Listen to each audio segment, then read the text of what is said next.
You said something important that I think a lot of people don't understand. A lot of our clients don't understand is that I get that asked a lot too. If I bring you to an interview, does that make me look guilty before I even get there?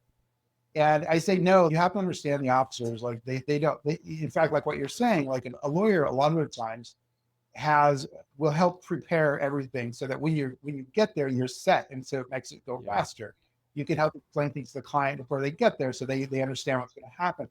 The officers a lot of time rely on talking to the lawyer about a case, this or that, and the lawyer can basically make your case go much Hmm. faster. And so I wouldn't worry about it if clients are worried about making them look guilty. I don't think that's accurate. Yeah, I would tell them no at all because that does go around, and some lawyers even say that. I've seen on videos, don't bring a lawyer. It's no, it's if you could afford it, it's always better to bring a lawyer. It's just expensive.